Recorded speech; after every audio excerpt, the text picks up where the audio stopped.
Yes, friends, welcome to Galaxy Online Learning. I am Sunil Desai and we are studying now first chapter of Geography 10 CBSE.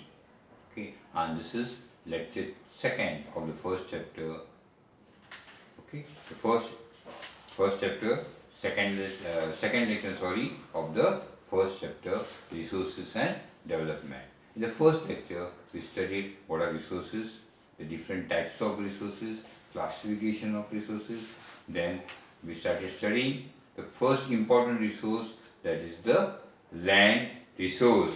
And now in this second lecture, we are going to study how land, the patterns in which land is used in India.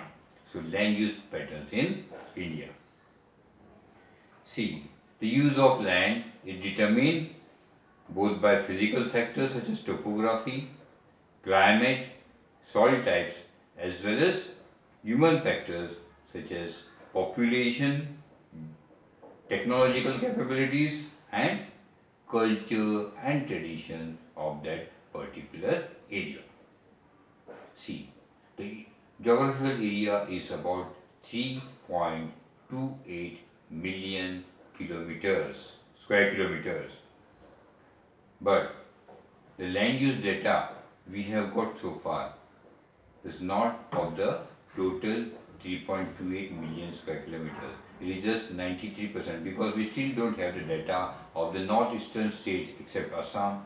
We don't have data of the area of Jammu and Kashmir, which is occupied by Pakistan and China. Okay.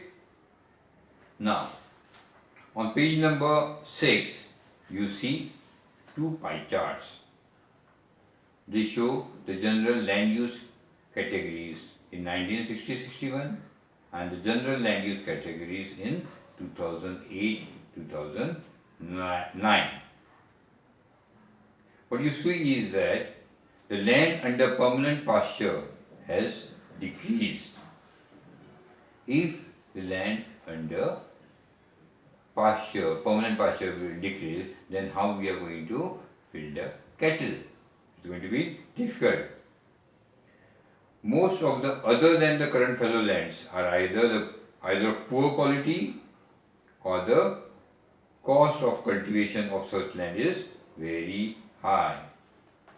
Hence, these lands are cultivated once or twice in about 2 to 3 years, and if these are included in the net sown area, then the percentage of net sown area, that is the NSA, in India comes to about 54% of the total reporting area. So the net sown area is how much? 54% of the total reporting area. See, the pattern of net sown area again varies greatly from one state to another. In some states, the net sown area is as high as 80%. Those states are Punjab and Haryana, whereas in certain states like Arunachal Pradesh, Mizoram, Manipur, Andaman Nicobar Islands, the percentage of net sown area is just 10%. Now, why the differences? Because in Punjab and Haryana, net sown area is 80% just because of the Green Revolution, more and more land of Punjab and Haryana came under cultivation, whereas in the northeastern states like Arunachal Pradesh, Mizoram, it being a hilly area, a mountainous area, the cultivation on land is less. That's why only 10% of land is cultivated. So the NSA is just 10%. Forest area in the country is far lower. The forest area should be according to the National Forest Policy. According to the National Forest Policy of 1952, 33% of the total geographical area should be forest. But what we find is that the total forest area is just 18%, which is very, very less.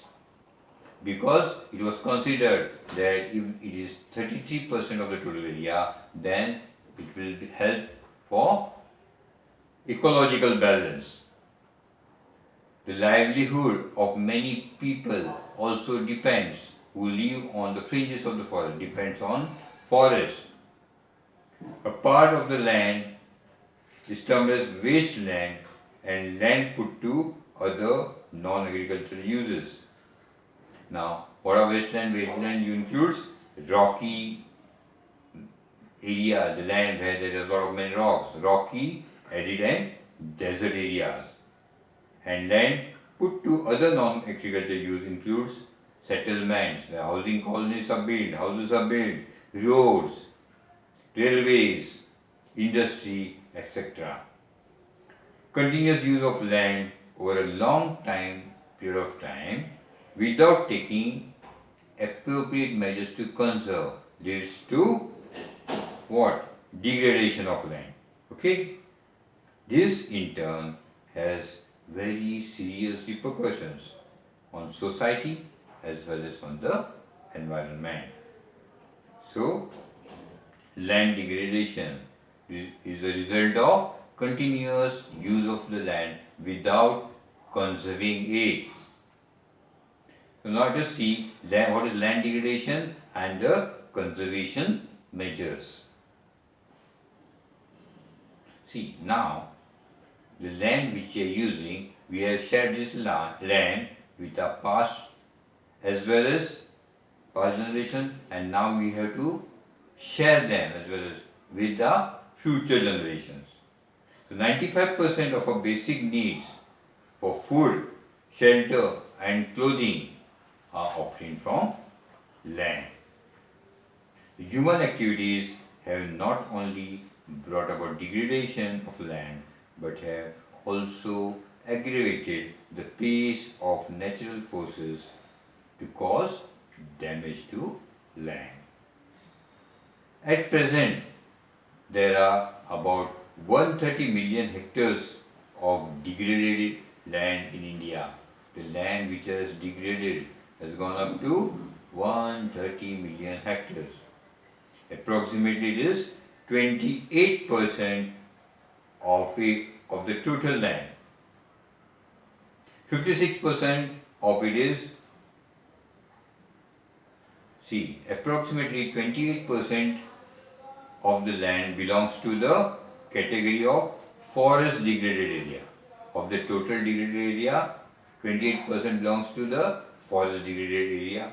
56% of it is water eroded area, and the rest is affected by saline and alkaline deposits. Some human activities such as deforestation, overgrazing, mining, quarrying have contributed significantly in land degradation. See, after mining is done, the sites are abandoned after excavation. Excavation work is complete. So, that leaves deep scars and traces of overburdening.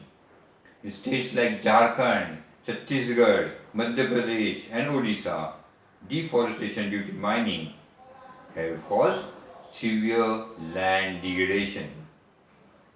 In states like Gujarat, Rajasthan, Madhya Pradesh and Maharashtra, overgrazing is one of the main reasons for land degradation. Now, what is overgrazing? Means you send your cattle to graze in a particular area every day, every now and then. So what the cattle do? They start feeding on the grass. Once that the grass is over, you still send them in that particular area. Then what they are going to do? The cattle, they are going to eat those roots of the grass also. And so once the roots are also gone, that degrades the land, because that land now can be swept away by wind, by water. Okay? In the states of Punjab, Haryana and Western Uttar Pradesh, over-irrigation is responsible for land degradation, because what happens is that because of over-irrigation, water settles and it leads to increase in salinity and alkalinity in the soil. The mineral processing like grinding of limestone for cement industry and calcite and soapstone for ceramic industry generate huge quantity of dust, and this dust settles down on the soil, and this makes the process of infiltration of water into the soil very difficult. Okay, this dust gets settled on the soil, so the process of infiltration of water in the soil becomes difficult. In recent years, industrial effluents as waste have become a major source of land pollution as well land degradation as well as water pollution. There are many ways to solve the problems of land degradation. One way is afforestation and proper management. Second is proper management of grazing, planting of shelter beds of plants, control on overgrazing, stabilization of sand dunes by growing thorny bushes are some of the methods to check land degradation. So how you can check land degradation? By afforestation, then by managing grazing, then by stabilization of sand dunes, by growing thorny bushes. Okay. Then you can also have shelter beds of plants. This helps in controlling degradation of land.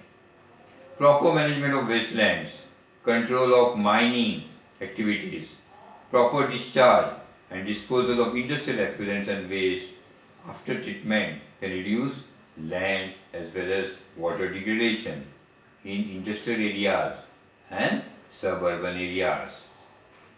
Now let us see soil as a resource. The upper part, the top part of the land, that's called the soil. The top soil or the upper soil layer. Soil is the most important renewable natural resource. It is renewable. Okay. It is the medium through which plants grow, and it also supports different types of living organisms on earth. The soil is a living system. It takes millions of years to form soil up to a few centimeters. To form soil of few centimeters, it takes millions of years. So, the relief, parent rock, climate, vegetation, and other forms of life and time are important in the formation of soil. So what is important in the formation of soil?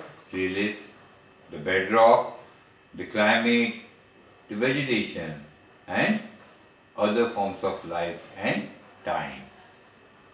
Various forces of nature such as change in temperature, action of running water, wind and glaciers, activities of decomposers, etc. contribute to the formation of soil. Chemical and organic changes which take place in the soil are also important.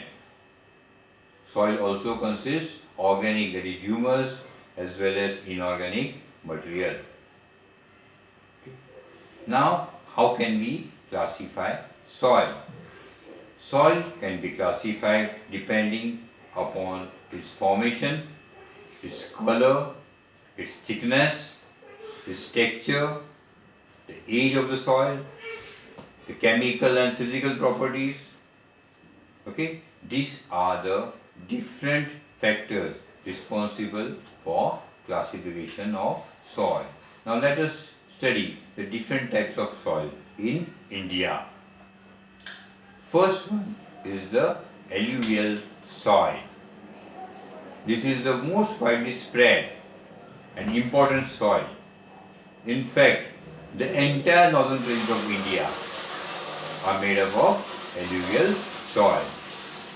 These have been deposited by three important Himalayan rivers, the Indus, the Ganga and the Brahmaputra. These soils also extend in Rajasthan and Gujarat to a narrow corridor. You also find alluvial soil on the eastern coast in the delta region of the Mahanadi, the Godavari, the Kaveri and the Krishna. Alluvial soil consists of various proportions of what does alluvial soil consist of? It consists of sand, it consists of silt and clay. As we move inland towards the river valley, soil particles appear somewhat bigger in size. In the upper reaches of the river valley, near the place of the break of the slope, the soil is coarse. Such soils are more common in the Piedmont area, Piedmont plains, such as the Duars, the Chors and the Tarai area. Apart from the size of the grains or components, soils are also described on basis of their age. According to their age, alluvial soil can be classified as old alluvial soil or the Bangar soil and the new alluvial soil which is called the Khadar. The Bangar soil has conker nodules in it, whereas the Khadar has fine particles, and the Khadar soil is more fertile than the Bangar soil. Alluvial soil as whole, if you consider alluvial soil as a whole, they are very fertile. Most of this soil contains adequate proportions of potash, phosphoric acid and lime, which are ideal for the growth of sugarcane, for the growth of paddy, wheat, cereals and pulse crops. Due to its high fertility, regions of alluvial soils are intensely cultivated. Since alluvial soil is highly fertile, these regions are highly cultivated and they have dense population because more and more people are going to stay in an area where there is fertile soil. Okay. Soils in the dry areas are more alkaline and can be productive after proper treatment and irrigation. The next type of soil is the black soil. These soils are black in color and are also known as regular soils. Black soil is ideal for growing cotton and it is also known as black cotton soil.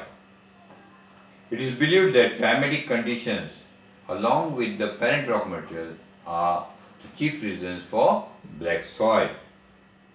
This type of soil is typical of the Deccan Trap and is spread over the northwest Deccan Plateau and is made up of lava flows. They cover the plateaus of Maharashtra, Saurashtra, Malwa, Madhya Pradesh and Chhattisgarh. They also extend in the southeast direction along the Godavari and the Krishna Valley. The black soils are made up of extremely fine clayey material. They are well known for their capacity to hold water, to hold moisture. In addition, they are rich in soil nutrients such as calcium carbonate, magnesium, potash and lime. These soils are generally poor in phosphoric contents. They develop cracks during hot weather, which helps in proper aeration of soil. You could see on page number 8, these are the cracked soils. Okay, these are the cracked soils. Because of the cracked soils, aeration can be better. Air passes through the crack deep down. These soils are sticky when wet and difficult to work unless till immediately after the first shower or during the pre-monsoon period. Now let us come to the third type of soil, and that is the red and yellow soil. The red soil develops on crystalline igneous rocks. Crystalline igneous rocks in areas of low rainfall in the eastern and southern parts of the Deccan Plateau. So where do you find red soil? It develops on crystalline igneous rocks in areas of low rainfall in the eastern and southern parts of the Deccan Plateau. Yellow and red soils are also found in parts of Odisha, Chhattisgarh, southern parts of the Middle Ganga plain, and along the Piedmont zone of the Western Ghats. These soils develop a reddish color due to diffusion of iron in crystalline and metamorphous rocks. It looks yellow when it occurs in hydrated form. In hydrated form it offers yellow, otherwise it occurs red. Now let us come to another type of soil, and that is the laterite soil. Laterite, the word is derived from the Latin word later, that means brick. The laterite soil develops in area with high temperature and heavy rainfall. You can make bricks of this soil to build your house.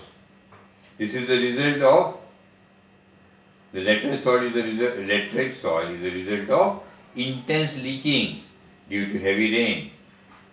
Humus content of the soil is low because most of the microorganisms, particularly the decomposers like bacteria, get destroyed due to high temperature. Laterite soils are suitable for cultivation with adequate doses of manures and fertilizers. These soils are mainly found in Karnataka, Kerala, Tamil Nadu, Madhya Pradesh, and the hilly areas of Odisha and Assam. After adapting appropriate soil conservation techniques, particularly in the hilly areas of Karnataka, Kerala, and Tamil Nadu, this soil is very useful for growing tea and coffee. Red laterite soils in Tamil Nadu, Andhra Pradesh, and Kerala are more suitable for crops like cashew nut. Now let us come to the one more type of soil, and that is the arid soil. Arid soils range from red to brown in color. They are generally sandy in texture and saline in nature. Okay.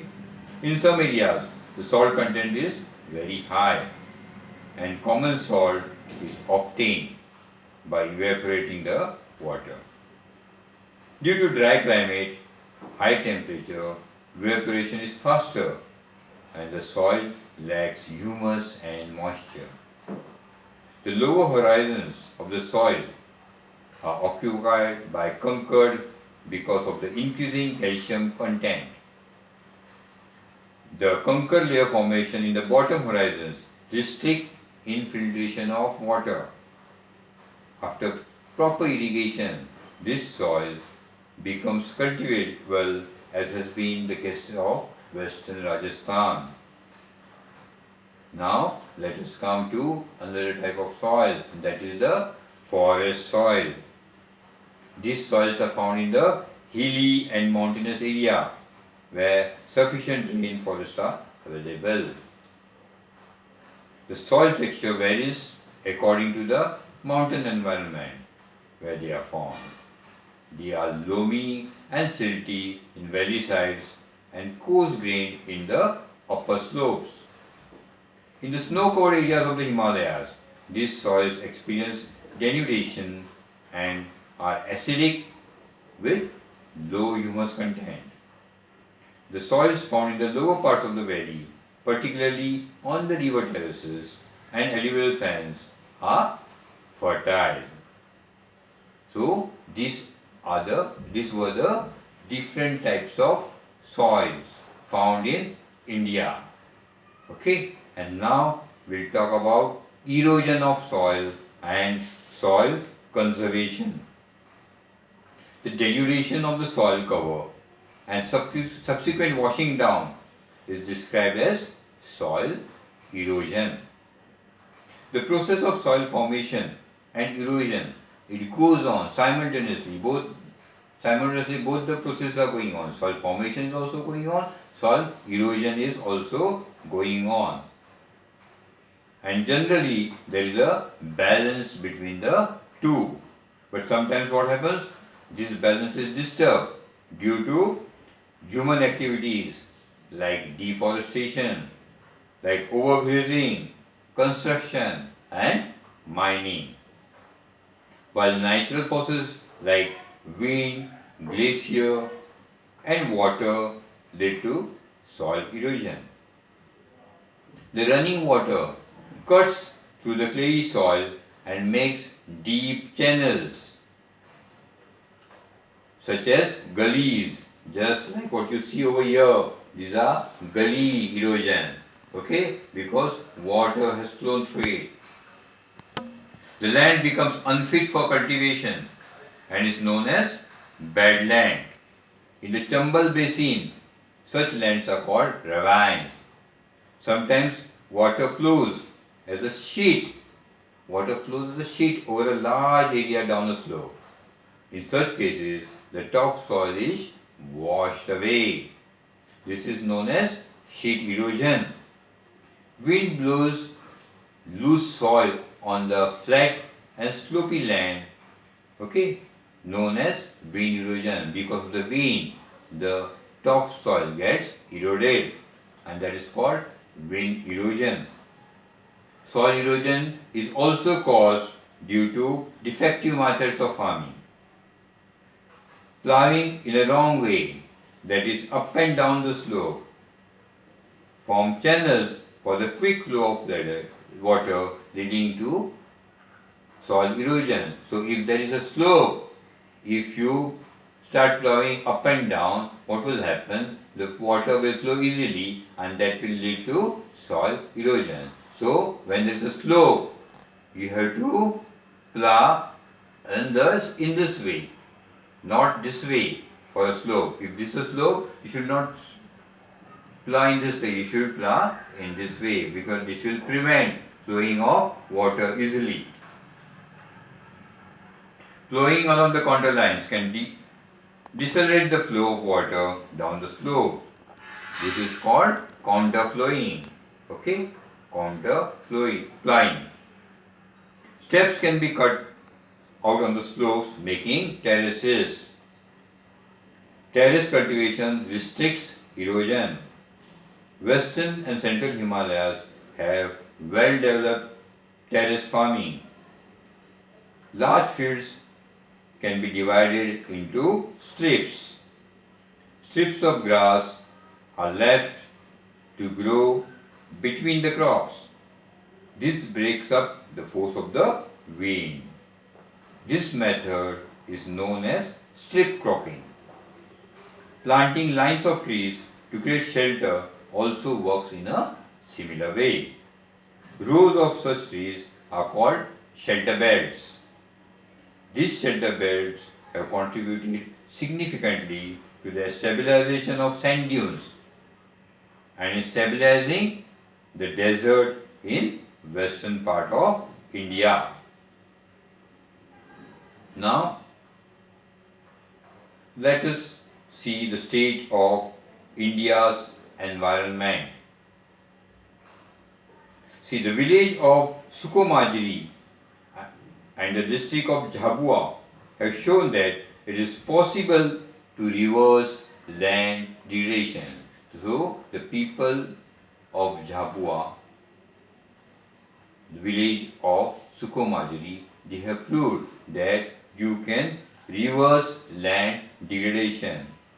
The tea density of Sukomajri was just 13 per hectare in 1976, but now it has gone up to 1272 per hectare. The density of trees have gone up to 1207 has gone up to 1272. It was a meager 13 in 1976.